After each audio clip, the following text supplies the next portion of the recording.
the very beginning of the war. You're not in a good position. You don't have the cards right now.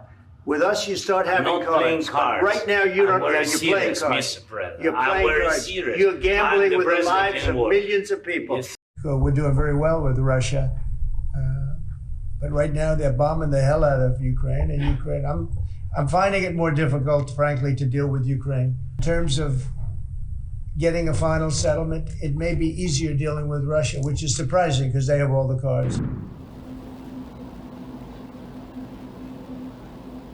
In terms of getting a final settlement, it may be easier dealing with Russia, which is surprising because they have all the cards.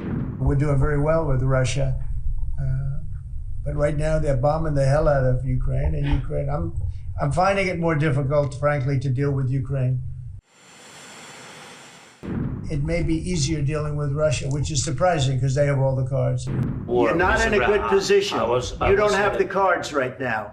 With us, you start having I'm not cards. playing cards. Right now, you don't. I'm very You're playing serious, cards. Mr. You're gambling with World War III.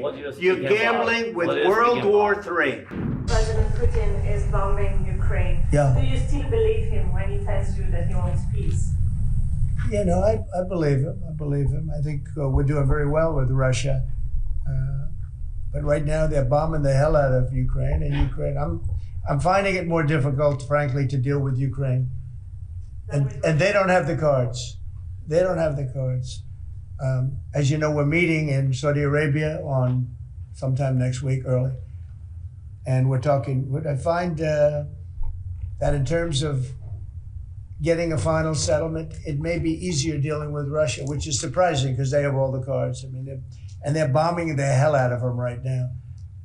And I put a statement in, a very strong statement. Can't do that. Can't do that. Mr. President. We're trying to help them. And Ukraine has to get on the ball and get a job done. Michael, could you come up here? I see Michael back there. Good, I'm glad. He's traveling all over the world. I just saw him come in the door. Could you give a little definition of what's going on, please? Sure. Well, the president has been crystal clear, and he's been clear to all sides. The fighting has to stop. Both sides need to get to the table. We had a good engagement. Both leaders have said only President Trump could do so, and only he has been able to do so. We had an initial engagement with the Russians.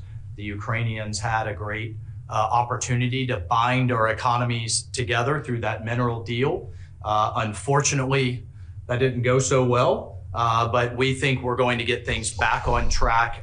Secretary Rubio, myself and Ukrainian delegation will be meeting in Saudi Arabia next week to get these talks back on track, get a ceasefire in place, and drive peace home under President Trump's leadership.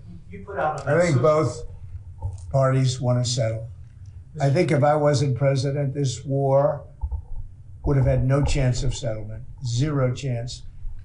But I think we're going to get it settled and stopped. We got to stop. They're losing on average 2,000 soldiers a week. That's a lot of soldiers. Do you agree, Peter? It's a lot of soldiers on both sides, I agree. Do you, Mr. President, think that Vladimir Putin is taking advantage of the U.S. pause right now on intelligence and military aid to Ukraine?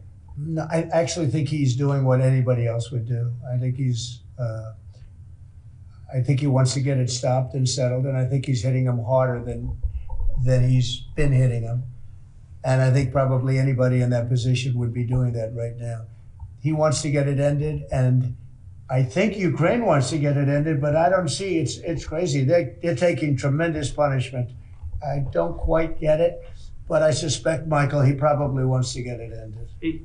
He does, Mr. President. The Russians are taking incredible losses on the front. As the president has said, this is a meat grinder of people, of material, of national treasure, and no one else has any solutions except to let this war continue forever. But I'll add, the president has had multiple conversations and a visit from President Macron of France, Prime Minister Starmer of the United Kingdom. We have the NATO Secretary General coming next week.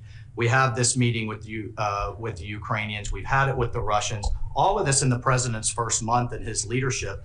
We will engage in the shuttle diplomacy, and we will continue to use his leadership and what leverage we have to get both sides of the peace table. It's not going to be easy, but President Trump. This war should have never happened. It would have never happened if I were president. But it did happen. So a lot of other things shouldn't have happened too.